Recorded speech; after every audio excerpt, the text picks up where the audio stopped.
कर लें और उनमें पैसे की समझ आ भी जाए, तो भी फाइनेंशियल फ्रीडम हासिल करने के लिए उन्हें कई सारी बाधाओं यानी हर्डल्स का सामना करना पड़ सकता है।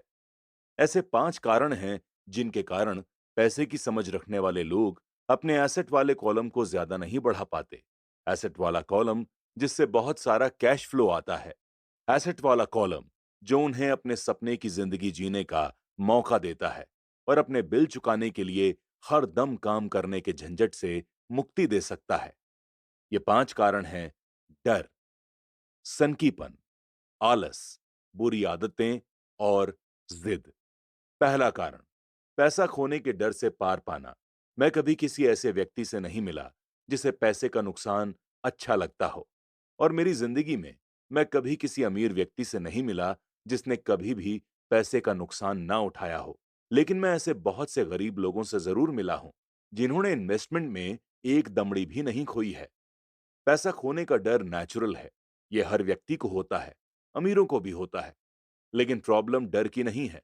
प्रॉब्लम यह है कि आप इस डर का सामना किस तरह से करते हैं। पैसा खोने के बाद सिचुएशन से किस तरह निपटते हैं। आप फेलियर को किस तरह से लेते हैं, यह आपके जीवन में बहुत इंपॉर्टेंट है। ये लाइफ में केवल पैसे के बारे में नहीं, बल्कि हर चीज के बारे में सही है। एक अमीर व्यक्ति और एक गरीब व्यक्ति में बेसिक फर्क यही होता है कि वो इस डर से किस तरह मुकाबला करते हैं। डरने में कोई बुराई नहीं है। पैसे के मामले में डरपोक होना भी कोई बुरी बात नहीं है। आप अब भी अमीर हो सकते हैं। हम सभी कुछ मौकों पर बहादुर होते हैं और कुछ मौकों पर डरपोक। मेरे दोस्त की पत्नी एक इमरजेंसी रूम की नर्स है। वो जब भी खून देखती है, वो तुरंत काम में जुट जाती है। जब भी मैं इन्वेस्टमेंट का जिक्र करता हूं, वो भाग जाती है। जब भी मैं खून देखता हूं, तो मैं नहीं भागता, मैं बेहोश हो जाता हूं। मेरे अमीर डैडी पैसे के नुकसान के डर या फोबिया को समझते थे।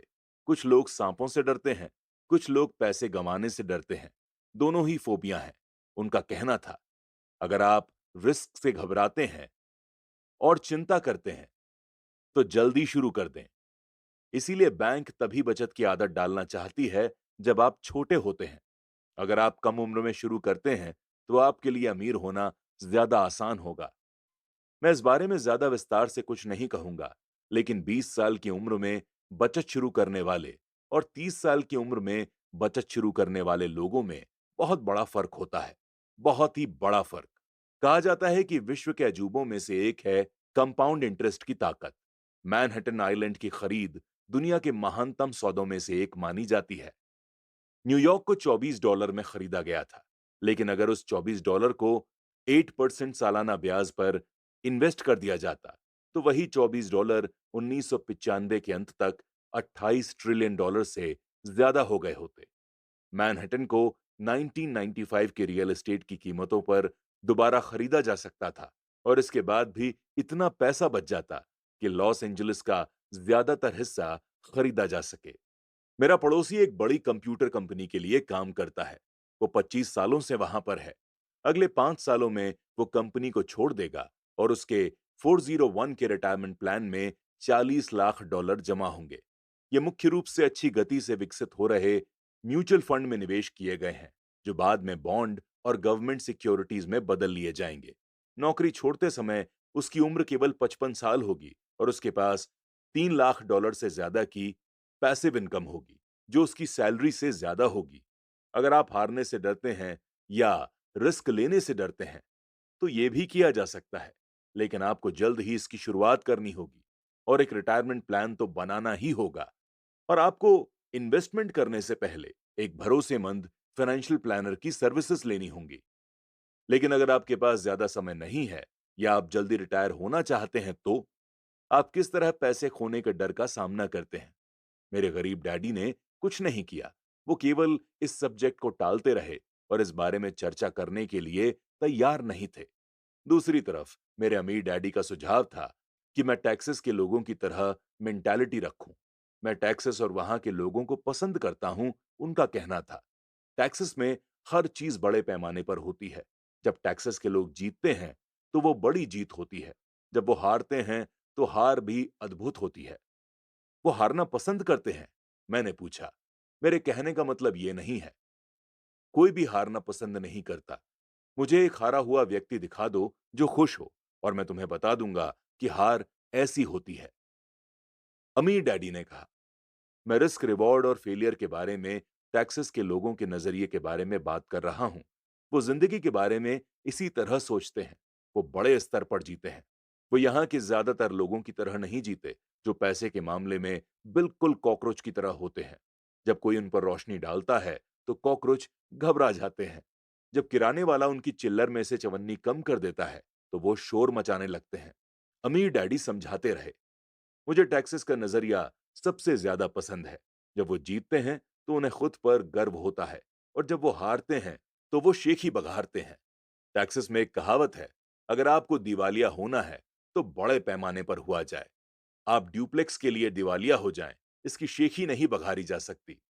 यहां पर ज्यादातर लोग हारने से इतना डरते हैं कि उनके लिए दिवालिया होने के लिए ड्यूप्लेक्स भी नहीं होता। वो माइक और मुझे लगातार बताया करते थे कि फाइनेंशियल फेलियर का सबसे बड़ा कारण यह होता है कि लोग खेल को बहुत ज्यादा सेफ तरीकों से खेलते हैं। लोग हारने से इतना ज्यादा डरते हैं कि वो हार ही जाते हैं। यही उनके शब्द थे। फ्रेंट टारकेंटन, जो एक वक्त का महान एनएफएल क्वार्टरबैक था, उसने इसी बात को दूसरी तरह से कहा था, जीतने का मतलब है हारने से न डरना। मेरी अपनी जिंदगी में मैंने ये पाया कि जीत हमेशा हार के बाद आती है। जब मैंने आखिरकार मोटरसाइकिल चलाना सीखा तो उसके पहले मैं कई बार गिरा। मैं आज तक किसी गोल्फर से नहीं मिला हूं जिसने कोई गोल्फ बॉल ना गुमा दी हो। मैं आज तक ऐसे प्यार करने वालों से भी नहीं मिला जिनका कभी दिल न टूटा हो। और मैं आज तक कभी ऐसे अमीर आदमी से भी नहीं मिला जिसने कभी पैसा ना गंवाया हो। तो ज्यादातर लोग फाइनेंशियली इसलिए नहीं जीत पाते क्योंकि उन्हें अमीर होने की खुशी से पैसा खोने का दर्द कहीं ज्यादा होता है। टेक्सास में एक और कहावत है, हर आदमी स्वर्ग जाना चाहता है लेकिन कोई मरना नहीं चाहता। ज्यादातर लोग अमीर होने का सपना देखते हैं लेकिन पैसा खोने के विचार से कांप जाते हैं। इसीलिए वो कभी भी स्वर्ग नहीं पहुंच पाते। अमीर डैडी माइक और मुझे टेक्सास में अपनी यात्राओं के बारे में कहानियां सुनाया करते थे। अगर आप वास्तव में ये सीखना चाहते हैं कि रिस्क को और फेलियर को किस तरह से संभाला जाए, तो सैन एंटोनियो जाकर अलेमो को देखो। अलेमो उन बहादुर लोगों की महान कथा है जिनके पास सफलता की कोई उम्मीद नहीं थी। फिर भी ये जानते हुए भी उन्होंने लड़ने का ऑप्शन चुना। उन्होंने सरेंडर करने के बजाय मरने का ऑप्शन चुना। ये एक पढ़ने लायक इंस्पायरिंग स्टोरी है। वैसे तो ये एक बहुत ही दुख भरी सैन्य हार है। वो आखिरकार असफल हुए, वो हार गए। तो टेक्सास के लोग किस तरह असफलता का सामना करते हैं? वो अब भी चिल्लाते हैं, अलेमो को याद रखो। माइक और मैंने ये कहानी कई बार सुनी।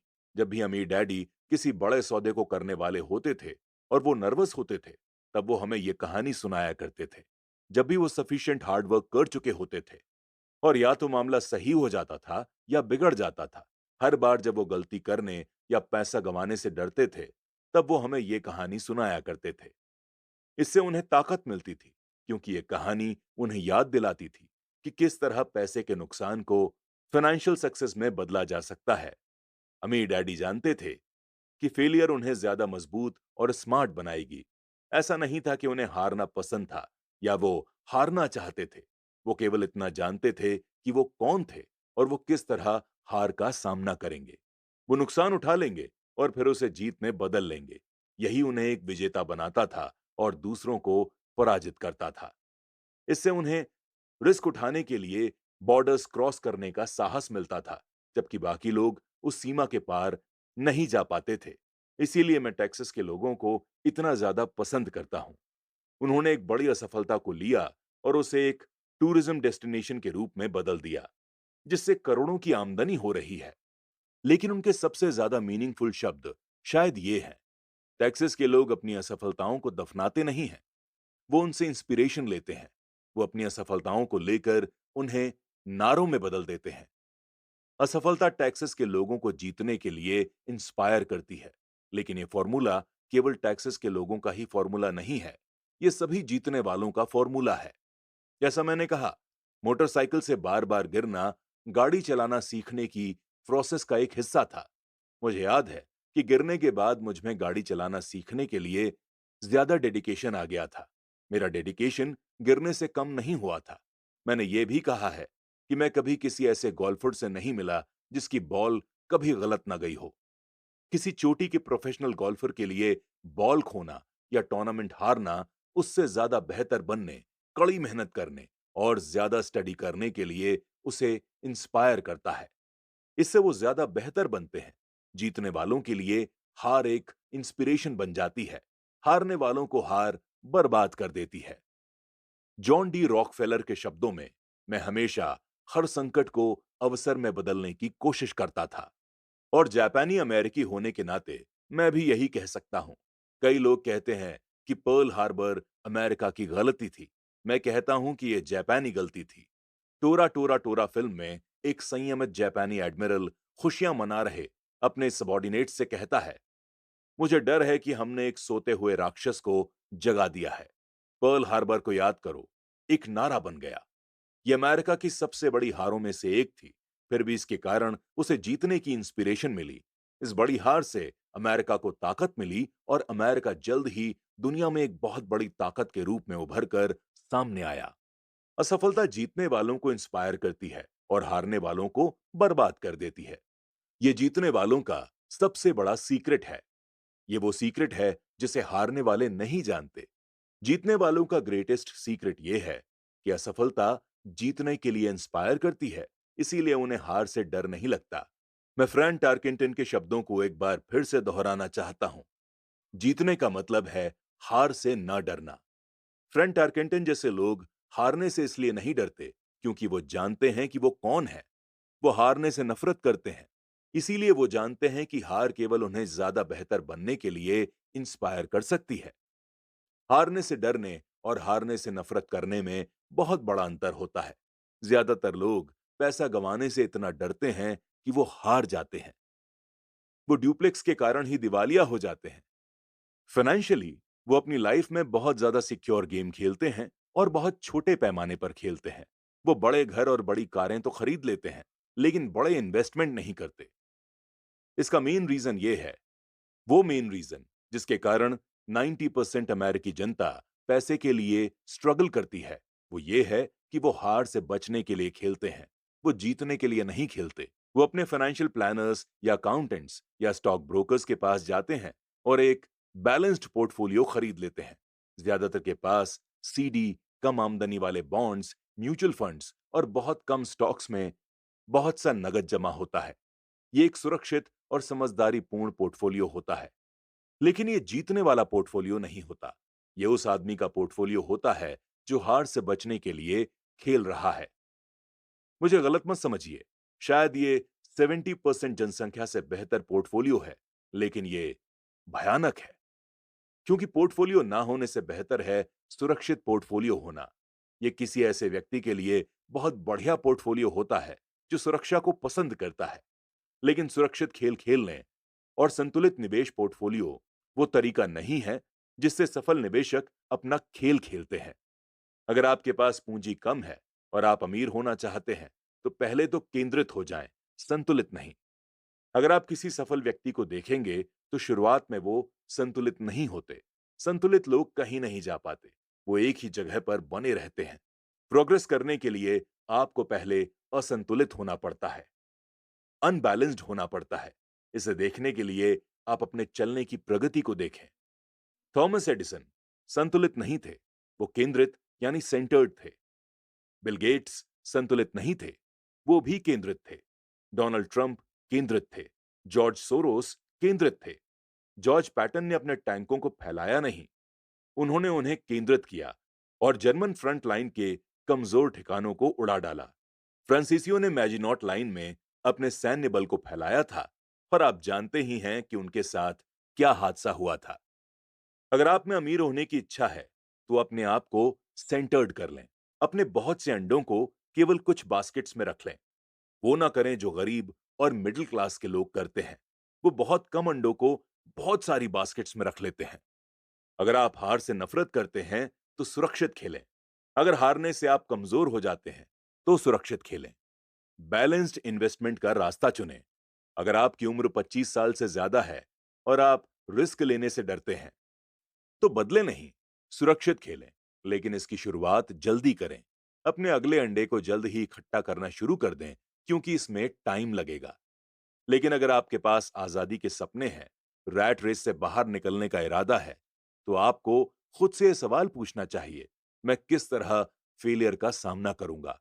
अगर फेलियर से आपको जीतने की इंस्पिरेशन मिलती है, तो शायद आपको कोशिश करनी चाहिए, लेकिन केवल शायद। अगर फेलियर आपको कमजोर बना देती है, आप पर मेंटल प्रेशर क्रिएट करती है, उस बिगड़े नवाब की तरह जो हर बार कोई चीज गलत होने पर मुकदमा दायर करने के लिए वकील को ढूंढता है, तो फिर सेफ गेम ही खेलें। अपनी दिन की नौकरी को बनाए रखें, बॉन्ड्स या म्यूचुअल फंड्स खरीदें, लेकिन याद रखें, इनमें भी खतरा होता है। हालांकि इन कंपैरिजन वो ज्यादा सेफ होते हैं। मैं ये सब इसीलिए बता रहा हूं और टैक्सेस और फ्रैंक टार्केंटन का जिक्र कर रहा हूं, क्योंकि एसेट वाले कॉलम को बढ़ाना आसान है। ये कम बुद्धि का खेल है। इसमें बहुत ज्यादा एजुकेशन की जरूरत नहीं है। 5वीं क्लास का मैथ्स का स्टूडेंट भी ये कर सकता है। लेकिन एसेट वाले कॉलम को तेजी से बढ़ाना बहुत ज्यादा बुद्धि का खेल है। इसमें हिम्मत, पेशेंस और फेलियर को झेलने की ताकत की जरूरत होती है। हारने वाले फेलियर से बचते हैं, जबकि फेलियर हार को जीत में बदल सकती है। अलेमो को याद रखें। चलिए अब कारण नंबर 2 को डिटेल में डिस्कस करते हैं। सनकीपन का सामना करना। आसमान गिर रहा है। हम में से ज्यादातर लोग उस छोटे मुर्गे की कहानी जानते हैं जो आसमान गिरने की वार्निंग देता हुआ अपने दड़बे में दौड़ रहा था। हम इस तरह के बहुत से लोगों को जानते हैं, लेकिन हम सबके अंदर एक ऐसा ही छोटा मुर्गा होता है। और जैसा मैंने पहले ही कहा है, सनकी व्यक्ति दरअसल छोटे मुर्गे की तरह नहीं होता। हम सभी में एक छोटा मुर्गा होता है जो तब उभर कर सामने आता है जब हमारे विचारों पर डर और शंका हावी हो जाती है। हम सभी के मन में शंकाएं होती हैं। मैं स्मार्ट नहीं हूं, मैं सफिशिएंटली अच्छा नहीं हूं, फलाना आदमी मुझसे बेहतर है। हमारी ये शंकाएं हमें अक्सर न्यूट्रल कर देती हैं। हम क्या होगा वाला खेल खेलते हैं। क्या होगा अगर मेरे इन्वेस्टमेंट करने के बाद इकोनॉमी कोलैप्स कर जाए? क्या होगा अगर मेरा कंट्रोल खत्म हो जाए और मैं पैसा वापस ना चुका सकूं? क्या होगा अगर इंसिडेंट्स मेरी प्लानिंग के हिसाब से ना हो?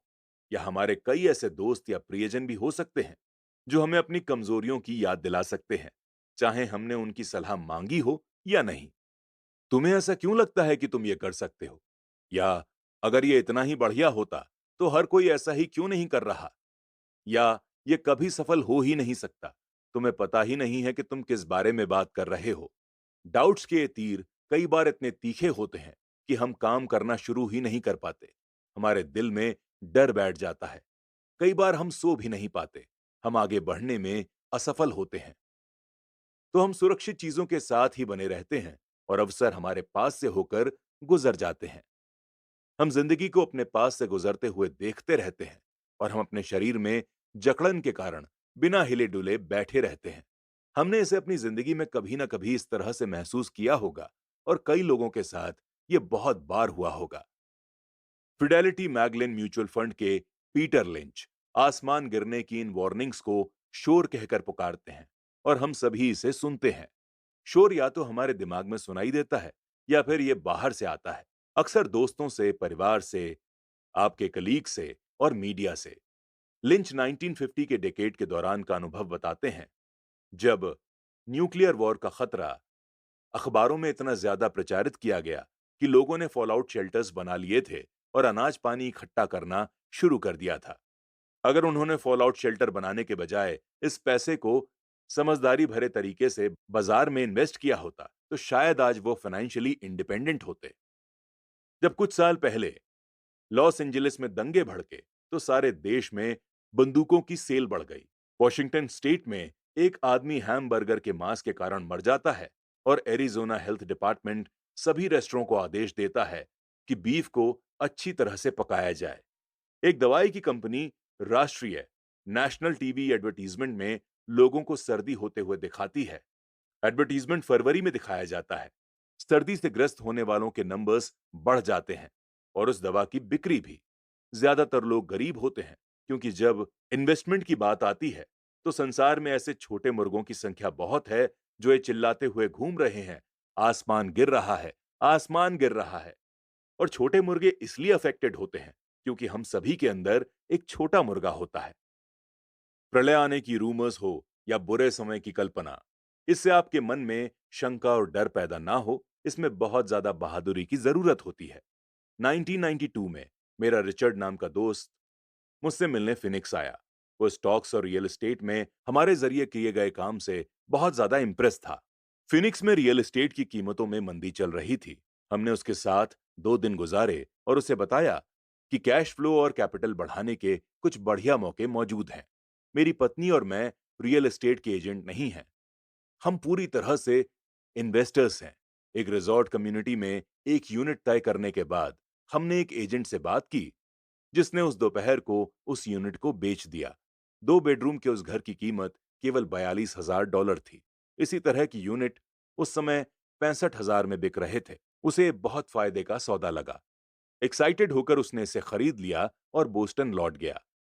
2 हफ्ते बाद एजेंट ने हमें फोन किया कि हमारा दोस्त पीछे हट गया था। मैंने तुरंत उसे फोन करके इसका कारण पता किया। उसने इतना ही कहा कि उसने सब्जेक्ट पर अपने पड़ोसी से चर्चा की थी और उसके पड़ोसी ने उससे कहा था ये एक बुरा सौदा था, क्योंकि वो ज्यादा महंगे में खरीद रहा था। मैंने रिचर्ड से पूछा कि क्या उसका पड़ोसी इन्वेस्टर है। रिचर्ड ने कहा नहीं। फिर मैंने उससे पूछा कि उसने उसकी सलाह क्यों मानी। डिफेंसिव हो गया और उसने बस यही कहा कि वो ज्यादा जांच पड़ताल करना चाहता था। फिनिक्स में रियल एस्टेट बाजार के दिन पलटे और 1994 में उस छोटे से यूनिट से $1,000 पर मंथ किराया मिल रहा था। जाड़े के पीक सीजन में $2,500 पर मंथ। 1995 में यूनिट की कीमत बढ़कर $95,000 हो गई थी। रिचर्ड को इतना ही करना था कि वो शुरुआत में $5,000 चुका दे और रैट रेस से बाहर निकलने की प्रोसेस शुरू हो जाती। आज भी वो कुछ नहीं कर पाया है और फिनिक्स के सौदे जैसे मौके अब भी मौजूद हैं। बस आपको उन्हें कुछ ज्यादा गौर से देखना पड़ेगा। रिचर्ड के पीछे हटने से मुझे ताज्जुब नहीं हुआ। इसे खरीदार का पछतावा कहा जाता है और ये हम सबको अफेक्ट करता है। यही आशंकाएं हमें ले डूबती हैं। छोटा मुर्गा जीत जाता है और हम आजादी का मौका गंवा देते हैं। दूसरे एग्जाम्पल में मैं सीडी के बजाय टैक्स लिएन सर्टिफिकेट्स में अपनी प्रॉपर्टी का कुछ हिस्सा रखता हूं। मैं अपने पैसे पर 16% पर ईयर कमाता हूं, जो बैंकों द्वारा दिए जाने वाले 5% से निश्चित रूप से काफी ज्यादा है। ये प्रमाण पत्र रियल एस्टेट द्वारा सुरक्षित होते हैं और राज्य के कानून द्वारा संरक्षित होते हैं, जो निश्चित रूप से ज्यादातर बैंकों से ज्यादा बेहतर होते हैं। जिस आधार पर उन्हें खरीदा जाता है वो भी काफी सुरक्षित होता है। उनमें सिर्फ एक दिक्कत होती है कि उन्हें भुनाया नहीं जा सकता।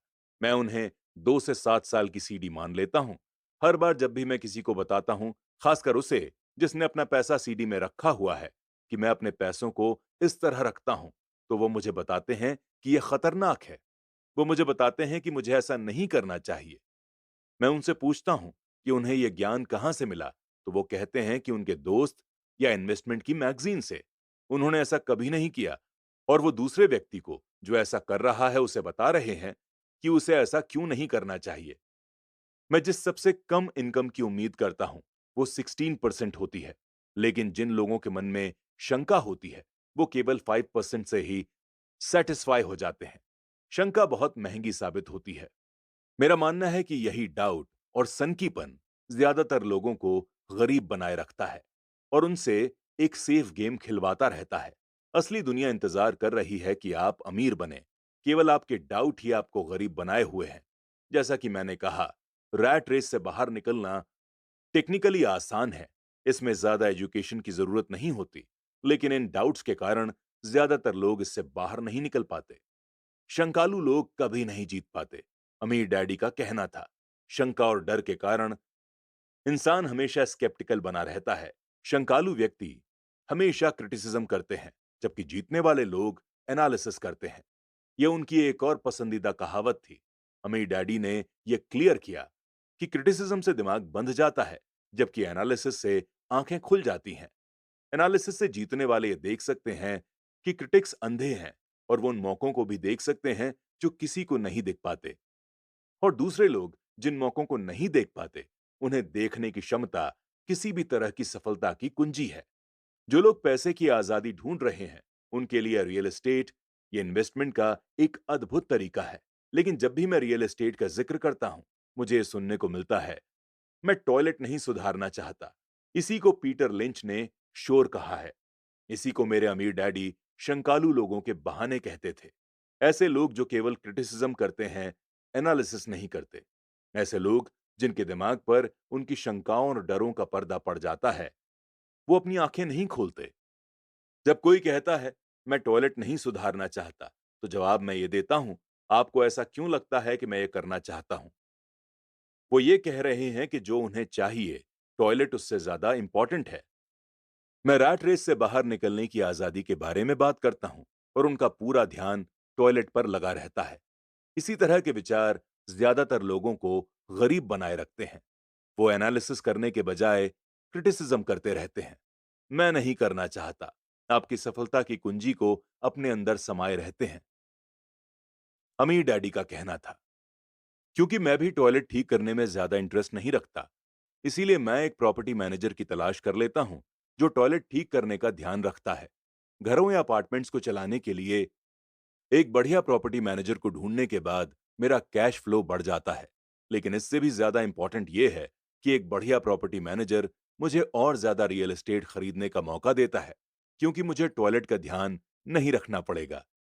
एक बढ़िया प्रॉपर्टी मैनेजर रियल एस्टेट में सफलता की कुंजी है। मेरे लिए रियल एस्टेट से भी ज्यादा इंपॉर्टेंट है एक अच्छा मैनेजर खोजना। अक्सर किसी बढ़िया प्रॉपर्टी मैनेजर को अच्छे सौदों के बारे में पहले से ही पता चल जाता है, जबकि रियल एस्टेट एजेंट्स को बाद में पता चलता है, जिसके कारण वो और भी ज्यादा वैल्यूएबल हो जाते हैं। मैं नहीं करना चाहता को सफलता की कुंजी कहने के पीछे अमीर डैडी का यही मतलब था। क्योंकि मैं भी टॉयलेट ठीक नहीं करना चाहता, इसीलिए मैंने ये विचार किया कि किस तरह ज्यादा रियल एस्टेट खरीदे जाएं और रैट रेस से बाहर निकलने की प्रोसेस को तेज किया जाए। जो लोग ये कहना जारी रखते हैं मैं टॉयलेट नहीं सुधारना चाहता, वो अक्सर इस पावरफुल इन्वेस्टमेंट के मीडियम से खुद को दूर रखते हैं। उनके लिए टॉयलेट उनकी आजादी से ज्यादा इंपॉर्टेंट होता है। स्टॉक मार्केट में मैं लोगों को अक्सर ये कहते सुनता हूं, मैं अपना पैसा नहीं गंवाना चाहता। उन्हें ऐसा क्यों लगता है कि मैं या कोई और व्यक्ति पैसा गंवाना पसंद करता है? वो सिर्फ इसलिए पैसे नहीं बना पाते क्योंकि वो पैसा गंवाने के लिए तैयार नहीं होते। एनालिसिस करने के बजाय वो एक और पावरफुल इन्वेस्टमेंट के जरिए, यानी स्टॉक मार्केट की तरफ से अपने दिमाग को बंद कर लेते हैं। दिसंबर 1996 में मैं अपने दोस्त के साथ नजदीकी गैस स्टेशन के पास से गुजर रहा था। उसने देखा और अनुमान लगाया कि तेल की कीमतें बढ़ जाएंगी। मेरा दोस्त बहुत चिंता करता रहता है, या कहिए कि वो एक छोटा मुर्गा है। उसके हिसाब से आसमान हमेशा गिरने वाला होता है और अक्सर आसमान उसी के सर पर गिरता है। जब हम घर पहुंचे तो उसने मुझे वहां तमाम डेटा बताए कि अगले कुछ सालों में तेल की कीमतें क्यों बढ़ेंगी। ये डेटा मुझे पहले से पता नहीं थे, हालांकि मैंने प्रेजेंट ऑयल कंपनी में बहुत सारे शेयर खरीदे हुए थे। उसकी इंफॉर्मेशन के आधार पर मैंने तुरंत एक नई ऑयल कंपनी की खोज शुरू कर दी, जिसे उसकी एक्चुअल वैल्यू से कम आंका गया हो। मुझे ऐसी ऑयल कंपनी मिल गई जो तेल के कुछ भंडारों को खोजने वाली थी। मेरा ब्रोकर इस नई कंपनी को लेकर खासा एक्साइटेड हो गया और मैंने 65 सेंट पर शेयर की रेट पर 15,000 शेयर खरीद लिए। फरवरी 1997 में मैं उसी दोस्त के साथ उसी गैस स्टेशन के पास से गुजर रहा था और कीमत प्रति गैलन 15% बढ़ चुकी थी। एक बार फिर छोटा मुर्गा चिंता करने लगा और शिकायत करने लगा। मैं मुस्कुराया, क्योंकि जनवरी 1997 में उस छोटी ऑयल कंपनी ने तेल खोज लिया था और वो 15,000 शेयर अब बढ़कर $3 प्रति शेयर हो गए थे। और मेरे दोस्त के अनुसार गैस की कीमतें लगातार बढ़ती रहेंगी। एनालिसिस करने के बजाय ये छोटे मुर्गे अपने दिमाग को बंद कर लेते हैं। अगर ज्यादातर लोग ये समझ लें कि स्टॉक मार्केट इन्वेस्टमेंट में स्टॉप लॉस किस तरह काम करते हैं, तो ज्यादातर लोग हार से बचने के बारे में अपना ध्यान नहीं लगाएंगे और जीतने के लिए इन्वेस्ट करेंगे। स्टॉप लॉस एक कंप्यूटर इंस्ट्रक्शन है जो भाव गिरने पर आपके शेयर को अपने आप बेच देता है, ताकि आपका कम से कम नुकसान हो और आपको ज्यादा से ज्यादा फायदा मिल सके। जो लोग हारने से घबराते हैं, उनके लिए एक बहुत अच्छा तरीका है। तो जब भी मैं लोगों को मैं नहीं चाहता पर ध्यान केंद्रित करते हुए देखता हूं और वो क्या चाहते हैं इस पर ध्यान केंद्रित करते हुए नहीं देखता, तो मैं समझ लेता हूं कि उनके दिमाग में शोर की आवाज बहुत तेज होगी। छोटा मुर्गा उनके दिमाग पर हावी होगा, इसीलिए वो चीख रहे हैं, आसमान गिर रहा है और टॉयलेट टूट रहे हैं। इसीलिए वो अपनी अनचाही चीजों से बचते हैं, लेकिन वो इसकी भारी कीमत चुकाते हैं। वो जिंदगी से जो चाहते हैं, वो शायद उन्हें कभी न मिल पाए। अमीर डैडी ने मुझे छोटे मुर्गे को देखने का एक तरीका सुझाया। वही करो जो कर्नल सैंडर्स ने किया था। 66 साल की उम्र में उनका बिजनेस चौपट हो गया था और वो अपनी सोशल सिक्योरिटी के चेक पर गुजर बसर कर रहे थे। इतना ही नहीं, वो फ्राइड चिकन की अपनी रेसिपी के साथ पूरे देश में इसे बेचने की कोशिश कर रहे थे। किसी के हाँ कहने से पहले इस रेसिपी के लिए 1009 बार ना कहा गया और वो उस उम्र में करोड़पति बने जिस उम्र में लोग काम छोड़कर आराम करना चाहते हैं। वो एक बहादुर और जिद्दी आदमी थे। अमीर डैडी हार्लन सैंडर्स के बारे में कहा करते थे, जब भी आप डाउट में हो और थोड़े डरे हुए हो, तो वही करो जो कर्नल सैंडर्स ने अपने छोटे मुर्गे के साथ किया था, उसे फ्राई कर लो। चलिए अब एनालिसिस करते हैं कारण नंबर 3 की, यानी आलस की। बिजी लोग अक्सर बहुत आलसी होते हैं। हम सभी ने उस प्रोफेशनल की कहानियां पढ़ी हैं जो पैसे कमाने के लिए कड़ी मेहनत करता है। वो अपनी पत्नी और बच्चों की सुख सुविधा के लिए काफी मेहनत करता है। वो ऑफिस में बहुत देर तक काम करता है और वीकेंड में ऑफिस के काम को घर पे ले आता है। एक दिन जब वो घर लौटता है तो उसे घर सूना मिलता है। उसकी पत्नी अपने बच्चों के साथ घर छोड़कर चली जाती है। उसे पता था कि उसके और उसकी पत्नी के बीच में अनबन है, लेकिन उस रिश्ते को ज्यादा मजबूत बनाने के बजाय वो काम में ही बिजी रहा। निराश होकर वो अपने काम के प्रति लापरवाह हो जाता है और उसके काम पर इतना ज्यादा असर पड़ता है कि उसकी नौकरी चली जाती है। आज मैं बहुत से ऐसे लोगों से मिलता हूं जो इतने ज्यादा बिजी हैं कि उन्हें अपनी एसेट्स की परवाह करने की भी फिक्र नहीं। और ऐसे भी लोग हैं जो इतने ज्यादा बिजी हैं कि उन्हें अपनी हेल्थ की परवाह नहीं है। दोनों का कारण एक ही है, वो बिजी हैं और वो बिजी बने रहना चाहते हैं क्योंकि वो किसी चीज का सामना नहीं करना चाहते। उन्हें यह बताने की जरूरत नहीं है, अंदर से वो खुद ये जानते हैं। वास्तव में अगर आप उन्हें याद दिलाएं तो वो गुस्सा हो जाते हैं या चिढ़ जाते हैं। अगर वो नौकरी में या बच्चों के साथ बिजी नहीं है, तो वो टीवी देखने, मछली पकड़ने, गोल्फ खेलने, शॉपिंग करने में बिजी होते हैं। लेकिन अंदर से वो जानते हैं कि वो किसी इंपॉर्टेंट चीज का सामना करने से कतरा रहे हैं। यह आलस का सबसे आम रूप है। यहां आलस का मतलब है बिजी बने रहना। तो आलस का इलाज क्या है? जवाब है थोड़ा सा लालच। हम में से ज्यादातर लोगों की अपब्रिंगिंग ऐसी है कि हम लालच या इच्छा को बुरा समझते हैं। मेरी मां कहा करती थी, लालची लोग बुरे लोग होते हैं। लेकिन हम में से हर एक अच्छी चीजें, नई चीजें, एक्साइटिंग चीजें हासिल करना चाहता है। तो इस डिजायर की फीलिंग को काबू में रखने के लिए अक्सर माँ बाप इस इच्छा को गिल्ट से जोड़ देते हैं। तुम हमेशा अपने बारे में ही सोचते हो, क्या तुम्हें नहीं मालूम कि तुम्हारे भाई बहन भी हैं? ये मेरी माँ की फेवरेट कहावत थी। या तुम क्या खरीदना चाहते हो? मेरे डैडी की फेवरेट कहावत थी। तुम ऐसा सोचते हो जैसे हमारे पास बहुत पैसा है। क्या तुम सोचते हो कि पैसा पेड़ पर लगता है? हम अमीर नहीं हैं, तुम तो जानते ही हो। मुझ पर शब्दों का तो उतना असर नहीं पड़ा, लेकिन उन शब्दों में जो गुस्सा और जो गिल्ट का मिक्स था, उसका मुझ पर बहुत ज्यादा असर हुआ। या इसके ऑपोजिट, गिल्ट का एक जाल ये था, मैं तुम्हारे लिए ये सब खरीद कर अपने जीवन का बलिदान दे रहा हूं। मैं तुम्हारे लिए ये सब इसलिए खरीद रहा हूं क्योंकि जब मैं छोटा था तो मेरे माँ बाप मुझे खरीद कर नहीं दे पाए थे। मेरा एक पड़ोसी है जो पूरी तरह से इंसॉल्वेंट हो चुका है, लेकिन वो अपनी कार को अपने गराज में पार्क नहीं कर सकता। गराज में उसके बच्चों के खिलौने भरे पड़े हैं।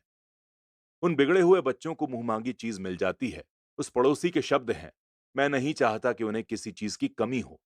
उसने उनके कॉलेज के लिए या अपने रिटायरमेंट के लिए कुछ भी अलग से बचाकर नहीं रखा, लेकिन उसके बच्चों को हर खिलौना मिल जाता है।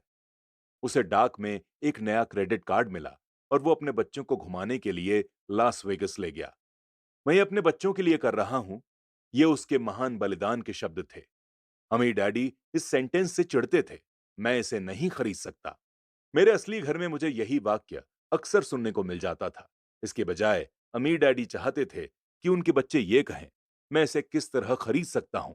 उनका तर्क था कि मैं इसे नहीं खरीद सकता, इस सेंटेंस से आप अपने दिमाग का दरवाजा बंद कर लेते हैं। इसे अब और ज्यादा सोचने की जरूरत नहीं होती।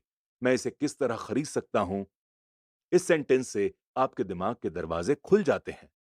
इससे इंसान सोचने पर मजबूर होता है और जवाब ढूंढने लगता है। लेकिन सबसे इंपॉर्टेंट बात तो यह है कि मैं इसे नहीं खरीद सकता ये सेंटेंस झूठा होता है और इंसान की आत्मा ये बात जानती है। इंसान की आत्मा बहुत ताकतवर होती है। उनका कहना था, ये जानती है कि ये कुछ भी खरीद सकती है। जब एक आलसी दिमाग कहता है, मैं इसे नहीं खरीद सकता, तो आपके अंदर एक जंग छिड़ जाती है। आपकी आत्मा गुस्सा हो जाती है और आपके आलसी दिमाग को अपने झूठ पर अड़े रहना पड़ता है। आत्मा चीखती है, चलो भी, हम जिम जाकर कसरत करते हैं। और आलसी दिमाग कहता है, लेकिन मैं थका हुआ हूं, आज मैंने सचमुच बहुत काम किया है। या इंसान की आत्मा कहती है, मैं गरीबी से थक गई हूं, चलो इस दलदल से बाहर निकलते हैं और अमीर बनते हैं। इस पर आलसी दिमाग कहता है, अमीर लोग लालची होते हैं। इसके अलावा इसमें झंझट और तकलीफ बहुत है। ये सेफ नहीं है, मेरा पैसा डूब सकता है। वैसे भी मैं आजकल बहुत मेहनत कर रहा हूं, मेरे पास पहले से ही बहुत काम है। देखो, आज रात को ही मुझे कितना काम करना पड़ेगा। मेरा बॉस कह रहा था कि यह काम सुबह तक पूरा हो जाना चाहिए। मैं इसे नहीं खरीद सकता। ये सेंटेंस दुख से भरा है। इसमें लाचारी की भावना आती है, जिससे निराशा और उसके बाद डिप्रेशन पैदा हो जाता है। इसके लिए एक और शब्द है, उदासीनता, यानी न्यूट्रल हो जाना। मैं इसे किस तरह से खरीद सकता हूं? इस सेंटेंस से पॉसिबिलिटीज, एक्साइटमेंट और सपनों की दुनिया खुल जाती है। इसीलिए मेरे अमीर डैडी इस बात से ज्यादा चिंतित नहीं होते थे कि आप क्या खरीदना चाहते हैं, लेकिन वो जानते थे कि मैं इसे किस तरह खरीद सकता हूं। इस सेंटेंस से एक ज्यादा मजबूत दिमाग और एक ज्यादा प्रगतिशील आत्मा का निर्माण होता है। इसीलिए उन्होंने माइक या मुझे शायद ही कभी कुछ दिया हो। इसके बजाय वो हमसे कहते थे, तुम इसे किस तरह खरीद सकते हो। और यह हमारे कॉलेज के बारे में भी सही था, जिसे हमने अपने खर्चों से पूरा किया था। वो हमें लक्ष्य को हासिल करना नहीं सिखा रहे थे, वो तो हमें लक्ष्य को हासिल करने की प्रोसेस का ज्ञान दे रहे थे। मेरी समझ से आज प्रॉब्लम यह है कि करोड़ों लोग अपने लालच को लेकर एक गिल्ट से ग्रस्त होते हैं। यह उनके बचपन से बुढ़ापे तक चलती है। वो जिंदगी में मिलने वाली अच्छी अच्छी चीजें चाहते हैं। ज्यादातर लोगों के सबकॉन्शियस में यह विचार मौजूद रहता है, आपको यह नहीं मिल सकता या आप इसे कभी नहीं खरीद पाएंगे। जब मैंने रैट रेस से बाहर निकलने का फैसला किया, तो मेरे दिमाग में एक सवाल आया, मैं किस तरह इस रैट रेस से बाहर निकल सकता हूं ताकि मुझे दोबारा काम न करना पड़े। और मेरे दिमाग में जवाब और सुझाव अपने आप आ गए। सबसे मुश्किल चीज थी मेरे असली माता पिता की सीख कि हम इसे नहीं खरीद सकते, या केवल अपने बारे में ही मत सोचो, या तुम दूसरों के बारे में क्यों नहीं सोचते। और इसी तरह के शब्द जो मेरे लालच को दबाने के लिए मुझ में अक्सर गिल्ट भर दिया करते थे। तो आप किस तरह अपने आलस से जीत सकते हैं? इसका जवाब है, थोड़े से लालच से। ये WIIFM रेडियो स्टेशन है, जिसका पूरा अर्थ है, what's in it for me. इसमें मेरे लिए क्या है? इंसान को बैठकर पूछना चाहिए, अगर मैं हेल्दी हूं, सेक्सी और आकर्षक हूं, तो इसमें मेरे लिए क्या है? या मेरी जिंदगी कैसी होगी अगर मुझे फिर कभी काम न करना पड़े? या मैं क्या करूंगा अगर मुझे मनचाहा पैसा मिल जाए? इस थोड़े से लालच के बिना, कुछ बेहतर हासिल करने की इच्छा के बिना प्रगति नहीं हो सकती। हमारी दुनिया इसलिए तरक्की करती जा रही है क्योंकि हम सभी एक बेहतर जिंदगी जीना चाहते हैं। हम कुछ बेहतर चाहते हैं, इसीलिए नए आविष्कार होते हैं। हम स्कूल जाते हैं और मेहनत से पढ़ते हैं क्योंकि हम कुछ बेहतर चाहते हैं। इसीलिए जब भी आप किसी ऐसी चीज से कतरा रहे हों जो आपके हिसाब से आपको करनी चाहिए, तो आपको खुद से केवल यही पूछना चाहिए कि इसमें मेरे लिए क्या है। थोड़े लालची बने। यह आलस का सबसे बढ़िया इलाज है। लेकिन बहुत ज्यादा लालच भी अच्छा नहीं होता, क्योंकि हर चीज की अति बुरी होती है। ये याद रखो, जो वॉल स्ट्रीट फिल्म में माइकल डगलस ने कहा था, लालच अच्छा होता है। अमीर डैडी इसे अलग तरह से कहते थे।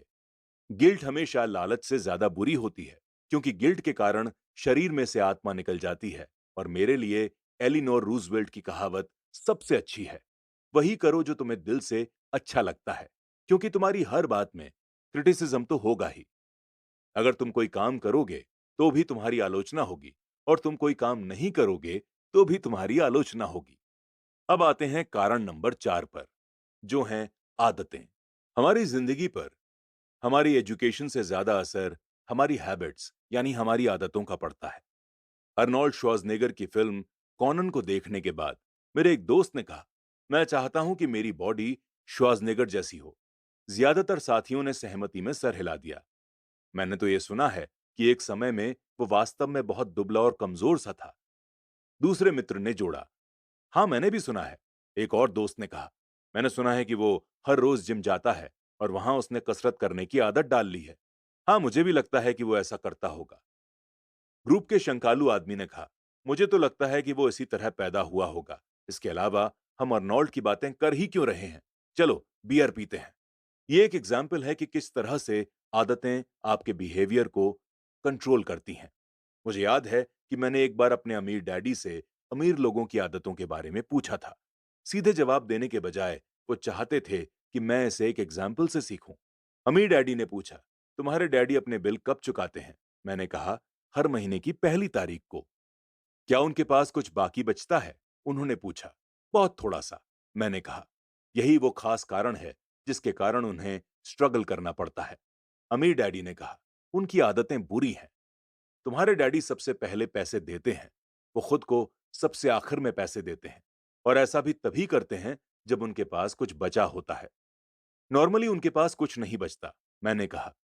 लेकिन उन्हें अपने बिल का पेमेंट तो करना ही होता है। नहीं करना होता क्या? आप ये तो नहीं कहना चाहते कि उन्हें अपने बिल्स का पेमेंट नहीं करना चाहिए? बिल्कुल नहीं, अमीर डैडी ने कहा। मैं समय पर अपने बिल चुकाने में पूरी तरह से ट्रस्ट करता हूं, लेकिन मैं खुद को सबसे पहले पैसे देता हूं, सरकार को पैसे देने से भी पहले। लेकिन तब क्या होगा जब आपके पास सफिशिएंट पैसे नहीं हो? मैंने पूछा।